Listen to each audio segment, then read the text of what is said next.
Welcome to NewsNation's Backscroll, where we look back at our major news coverage on the most important topics and personalities of our time.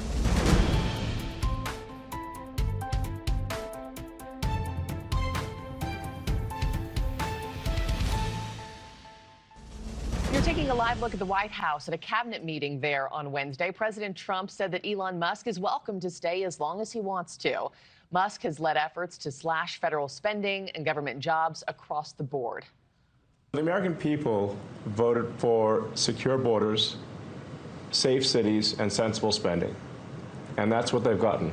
A tremendous amount has been accomplished in the first 100 days. As everyone has said, it's more than has been accomplished in any administration before, ever, period. Let me now bring in White House correspondent for TheHill.com, Alex Gangitano. Alex, good morning to you. I mean, you were part of a really small group of reporters invited to speak with Elon Musk just a few hours ago. And there are major questions about his future, the future of DOGE. What did he tell you yesterday? That's right. Musk sat down with some of us reporters and talked about what he has done with DOGE, what he's done with the White House. It felt like an exit interview, especially after that cabinet meeting when the president kind of said, "You're welcome to stay," but also, that he'd be moving on. And Musk said thank you to the whole cabinet. And then he sat down with us and talked about some of the DOGE findings, some $160 billion in cuts that he's been able to make to the federal government, and a lot of what the future of DOGE looked like. That involved him comparing DOGE to Buddhism, said that it's actually a way of life, it's a philosophy. And he compared himself, he said, Buddhism exists without the Buddha. So when he continues on to his companies, he thinks that DOGE will be able to go on without him. There was also questions over which staffers. There's about 100, a little bit less people right now who are working for DOGE. Some of them were in the room with us last night for that briefing. And he said, it's kind of a volunteer organization. If they want to stay, they can stay. If they want to move on, they can. But he said they've been able to make some converts. So I think he's pretty confident that when he moves on, there'll be people within this federal government who are have the same mindset as him. Yeah. And did he go into specific as to whether or not there will be any major changes with DOGE on the horizon after he departs, or his version of departing? Yeah, he seemed very confident that DOGE will continue on in the way that he's been operating it. I think this concept of he's been able to change minds, and that a lot of people, so he says, within the Trump administration are, have been able to learn from him and are, interested in the idea of cost-cutting efforts. He did, though, appear optimistic that he can reach that $1 trillion in cuts that he said, months ago that DOGE was aiming, and that he felt confident he'd be able to get. Not quite at that number with the $160 billion, but he thinks that once he leaves, that can continue on. They can continue to find more cuts, and also said that he thinks that DOGE will be able to continue for all 4 years of the Trump administration, not just by the end of the year. Yeah, we have been, you kind of press the rewind button. You look at the past few weeks, Alex, we have been talking about him less and less, just like the past few weeks or so. Are you getting any sense from the White House or your sources on Capitol Hill that that's being welcomed right now?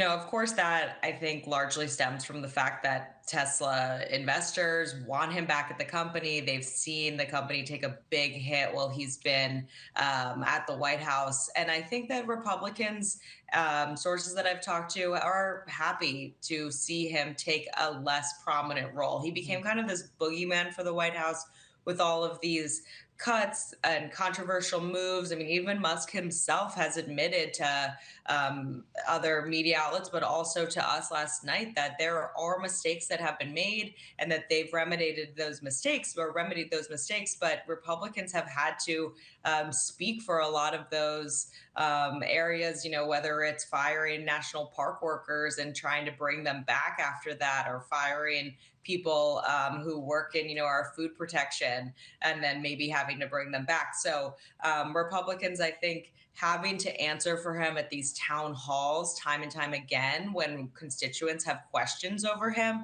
I think they got a little tired of that. And sources tell me they're pretty happy with the fact that Musk will be moving on and not such a prominent role in this Trump administration. Elon Musk have a point. Look, USAID is a mess. Anyone who's worked there would know that, would say that, would agree. So why won't Democrats say that? Well, you know, they're trapped in a dynamic right now where aid matters. And I just want to pull it back a little bit.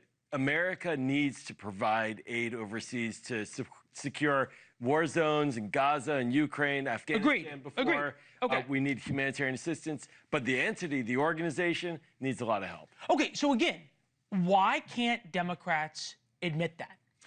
I think that, frankly, it's a shock and awe moment right now. And we saw it over the weekend. Look, Elon Musk going in with his team, Franklin to Saturday night, moving in, pressuring, shutting down computers, telling people you don't come to work. It didn't have to be this way. If you did want Democrats on board, there are ways to do it. And Marco Rubio today said as much. Yeah, well, he did. But I wanted to think this is pretty interesting. Yeah. This is how Caroline Leavitt, White House spokesperson, talked about USAID. These are some of the insane priorities that organization has been spending money on. $1.5 million to advance DEI in Serbia's workplaces, $70,000 for a production of a DEI musical in Ireland, $47,000 for a transgender opera in Colombia, $32,000 for a transgender comic book in Peru. I don't know about you, but as an American taxpayer, I don't want my dollars going towards this crap, and I know the American people don't either. Well, they were approved by Congress by both chambers and both parties. So I do okay. I will say that's the best you've got. No, but this is what I'm trying to get at. Yeah. Is not good. There, for Democrats who, and I'm with you, USAID is an enormous amount of America's soft power around the world. It's an important thing to do. There's a lot of things that if we don't do, the Chinese come and do. That's right. But is there no shame or embarrassment among Democrats that they so politicized and polluted this really good organization with this kind of junk? Yeah. That they've destroyed the very thing that they say is so important? Well, there is here, and I think that if you get By behind here, you closed mean you? doors, by here, this Okay. one, this Democrat, and I think if you get behind closed doors and you have those meetings and discussions about what needs to be fixed and reformed, you're going to find a lot of Democrats agreeing. But right now, the back is up against the wall. The concern, the big picture, is that there's a dismantling of a federal agency without oversight, against the law. It is an authorized agency. Do Democrats That realize? matters. But do Democrats realize when you were telling American taxpayers, Yeah. money must be spent overseas on transgender comic books in Peru, it's just not working? I think the Democrats will argue, look, this is less than 1% of the budget overall. It's a tiny minuscule, but I'm not gonna defend those programs. But that this whole that less doesn't than mean 1% all the billions of dollars are wasted. Less than 1% thing. It seems like such a straw man argument to me. Well, it's because, look, Americans in poll after poll. Who cares? But wait, Americans in poll after poll think that we spend up to 20% of our budget on foreign aid, and that's a misnomer. It's not going to make a dent in deficit savings. What it does mean, though, is this is money that can help advance American interests. But you're right. Look, I'm not going to argue and say that some of these programs need to be saved, but throwing out the entire agency to save them is not how you're going to protect America. Well, again, do you understand the feeling in middle America? Absolutely. That the rot is so bad? And I can't believe I'm saying this to people who are currently at their dinner tables eating, perhaps. Apples. The apples and the worms, that you see that, you hear that, and people go, yeah, we've had enough. Yeah, I think that is the problem. I think that's where we've been, have a blind spot as Democrats. These are small, tiny examples, and I hate that they're the ones being used. What about the examples of thousands of ISIS fighters being held in prison in Syria, paid for through USAID? That's an example Americans can get behind. That's what we need to be talking about. These other examples, they stink. They need to go. It's like a bowl of worms. But we need some reform here. Democrats are vowing a fight as the Trump administration moves to slash the U.S. Agency of International Development. DOGE chief Elon Musk taking a victory lap after effectively dismantling USAID, accusing the agency of being a criminal organization. Secretary of State Marco Rubio, now the agency's acting director, says assistance doled out by the U.S. needs to align with foreign policy. NewsNation's Brooke Schaefer has the latest for us. Brooke, so much back and forth on this one yesterday. Let's start with this. Where do Democrats, what are they promising to do to keep USAID alive right now? Markey, this morning, Democrats are still fuming over this move. They're actually promising legal challenges as the Trump administration and Elon Musk look to shutter the U.S. Agency for International Development, which for more than 60 years has managed billions of dollars in humanitarian assistance around the world. In a dramatic moment Monday, some Democratic lawmakers actually protested outside USAID headquarters, where hundreds of employees were told not to show up for work Monday, as Elon Musk's Department of Government Efficiency looks to dismantle the humanitarian agency. Those Democrats claiming it's an illegal power grab, threatening to block the confirmations of State Department nominees and arguing that President Trump needs congressional approval to do this. But the president told reporters in the Oval Office on Monday he doesn't think he needs the okay from Congress and said that shutting down USAID should have been done a long time ago. If there's fraud, these people are lunatics. And if it comes to fraud, you wouldn't have an active Congress. And I'm not sure that you would anyway. But we just want to do the right thing. I love the concept, but they turn out to be radical left lunatics. And the concept of it is good, but it's all about the people. But all of this back and forth leading to a lot of talk in D.C. this morning, really about Elon Musk's growing role in setting Trump's agenda. The billionaire has been named a special government employee, and at USAID's 2 senior security staff were put on leave over the weekend after refusing to turn over classified documents to DOGE employees. The White House said that Musk is a great ally and friend to the president, saying that he has, quote, common sense as he looks to downsize the federal government. Markey? Yeah, and Brooke, a lot of people wondering if this agency is dismantled, what does that mean for you and me, everyday Americans? Elon Musk, as we know, is helping President Trump cut down on government waste. That is the stated goal, but it is getting pushback on both sides. Yeah, I mean, it's no mystery that Elon Musk has played a large and outspoken role within this administration. I mean, some of these photos kind of tell the whole story. You're looking at the new cover of Time magazine, Elon Musk sitting at the Resolute desk, and then you've also seen photos that he's been posting right next to it of him wearing an enlarged MAGA hat standing next to the president and Tucker Carlson there. He certainly made his presence felt in this administration. One of the main points of focus you've seen from Musk has been eliminating government waste, heading up DOGE, honing in on places where the government is overspending, something the administration has emphasized is a top-down focus. They want that to be a major emphasis on being meticulous with dollars spent. Of course, these efforts have drawn the ire of some Democrats, particularly when it comes to the cuts to USAID. The president making mention of that on a post today, saying, quote, USAID is driving the radical left crazy. There is nothing they can do about it because the way in which the money has been spent, so much of it fraudulently, is totally unexplainable. The corruption is at levels rarely seen before. Close it down. And in many cases, what you've seen here, Nicole, is much of this anger has been directed at Musk, as he's been outspoken and taking a lot of the action here, drawing some of that fire from the president's political opponents. Nicole. All right. Robert Sherman live for us there in Washington. Thank you. This was a great meeting. These are phenomenal people. We're lucky to have them. I have to tell you, I want to thank you all. And Elon, I want to thank you. I know you've been through a lot with this horrible situation that happens. That's right. Saving America. It's very unfair. What he is a patriot. Here's a man that I can tell you, he's a friend of mine. He's become a friend of mine. He supported me in the election. That's when I got to know him, really. I knew him a little bit from the first term, but not much. But he's a patriot more than anything else. He's never, think of it, he has never asked me for a thing. He could have. I always say, I wonder if he's ever going to ask me for something. And that's always subject to change. And if it does change, I'll let you know about it. But Elon has never asked me for a thing. I mean, I got rid of the electric car mandate. I have no idea how that affects him, but possibly not good. I don't know. But he's never asked me for a thing. And I think that's an amazing tribute.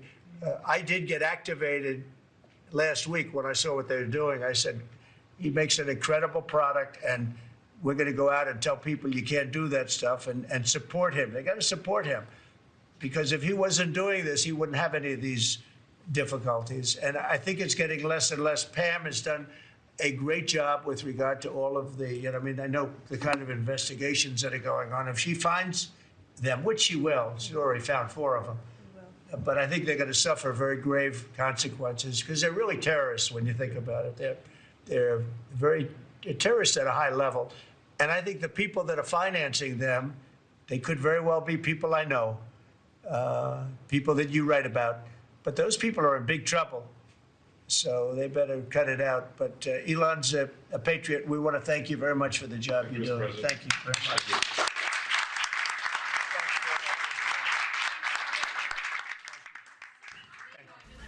DOGE leader Elon Musk visits the Pentagon to reportedly talk about defense cuts, even though some media said the billionaire would be briefed on the country's war plans with China. NewsNation's White House reporter Robert Sherman making the president available and asking questions about cuts to the Department of Defense.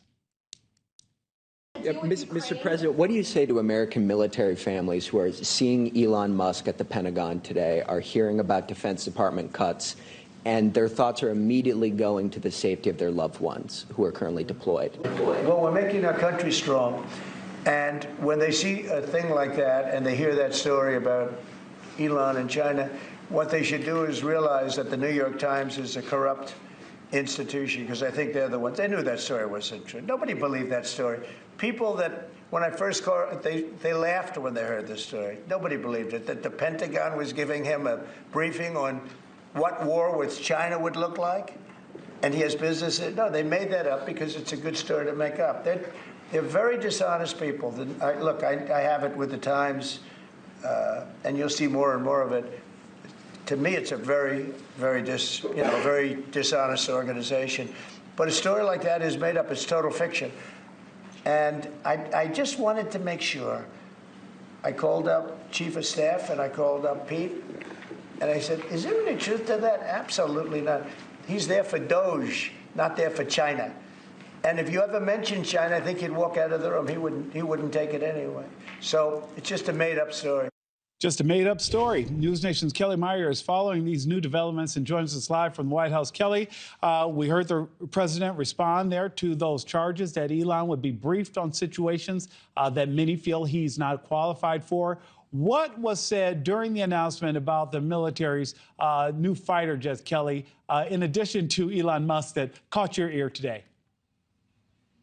Yeah, so that headline about Elon Musk really taking up a lot of the oxygen in the Oval Office today. As you played there, Robert Sherman inside the Oval Office for NewsNation, pressing the president on what Musk was really there for, at least what we were told he was there for by the White House. And that's with regards to DOGE, as well as budget and cuts and setbacks and layoffs at the Department of Defense. So Robert Sherman focused on that specifically in his question and what this means for Americans. But the focus, really, what President Trump was also getting back to, was kind of hitting at the New York Times for their reporting here that they said that Musk was going to be there to get briefed on a potential war plan with China. And I wanted to play a bit of what he had to say when he was initially asked about that in the Oval Office. Take a listen to this. Anybody read that story? People laughed at that story. Who would do such a thing? And the first thing I did is I called Susie and I called Pete. I said, "Is there any truth to that?" And they said it's ridiculous. So no truth to that. He says Elon Musk was only there to talk the budget and DOGE efforts. We know the Secretary of Defense, Pete Hegseth, just walked by behind us. He did not stop to talk to reporters about what those cuts may look like as maybe potential setbacks there at the Department of Defense, or the question of what it means for our military readiness, as our Robert Sherman touched on there as well. But he had talked about some other issues there inside, from TDA and deportation flights, as well as JFK and the files he released earlier this week there, Nick. And Kelly, but he also talked about the new F-47. Talk about that new military fighter jet. Yeah, that was the big topic there today in the Oval Office, why they set up these remarks inside the White House with the Secretary of Defense by the president's side, introducing this new sixth-generation fighter jet. They call it the F-47, a play on the number of Trump in the presidential line there, F-47. He says that these will be state-of-the-art and really just add to the U.S. readiness, a big moment, they said, for the United States and for our military. And I want to play a bit more from the Secretary of Defense, Pete Hegseth, what he had to say about it. Take a listen. Now we have the F-47, which sends a very direct, clear message to our allies that we're not going anywhere, and to our enemies that we will be able to project power around the globe unimpeded. Yeah, and President Trump saying this plane flies with drones, as many as we want, something no other plane can do. And Hegseth also adding there that this is the next generation of air dominance, he says. Nick. Joining me now with the latest developments in Washington, D.C. is Elena Shirazi. Elena, thanks for being with us today. All right, what else are we hearing on this battle between Musk and the judges? Because it sounds like it's really ramping up. It is ramping up, and Elon Musk is pushing back. We know that he took to X this morning overnight as well. He's been posting a flurry of things, starting with, as you mentioned there, quote, a corrupt judge protecting corruption. He needs to be impeached now, all caps, exclamation mark. He also posted most recently, quote, I'd like to propose that the worst 1% of appointed judges as determined by elected bodies be fired every year. This will weed out the most corrupt and least competent. And he also, this, of course, in response to federal judges blocking both the president and his right-hand man, Elon Musk's attempts to cut spending with DOGE, accessing the Treasury Department's data, as you mentioned off the top there, Laura, and changing as well the landscape of the federal workforce. We know the biggest talker right now is the buyout program, which is essentially the president's plan to offer workers nearly 8 months of pay and benefits to leave their jobs. The White House telling NewsNation over 60,000 workers have signed up to leave their jobs while being paid until the end of September. And Musk says the reductions could result in $100 billion in savings. That's based off of what would be the average government salary of about 6 figures, Laura. But the press secretary, Caroline Leavitt, calling federal workers who work remotely lazy. She also said that if they don't want to come into the office and they want to rip off the American people, then they're welcome to take this buyout. Laura. Wow, some tough words there. All right, the temporary block on President Trump's federal worker buyout plan holds until tomorrow, we see. So do we expect the judge will come back tomorrow with any further decisions? Are we going to hear this on Monday? Right. We know that U.S. District Judge George O'Toole Jr., he did pause this plan that was actually going into effect until Monday afternoon. So that is when that will stop. But as you mentioned, that's going to be when everyone will show up in court. He will hear both sides of the argument in court, as well as hear from the unions. And then ultimately he will be making his decision.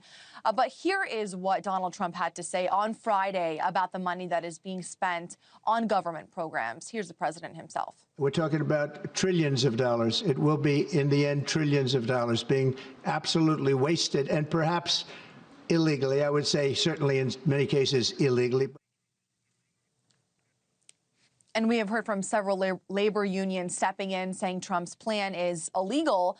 Of course, all of that will be brought before the court tomorrow, Laura. But as we have seen, even with the Biden administration, with the TikTok ban, tomorrow we woke up and it was back online. So things change what seems like every moment here in Washington. Right. A lot to cover there and follow along. News Nation's Elena Shirazi live in D.C. Thank you so much for that.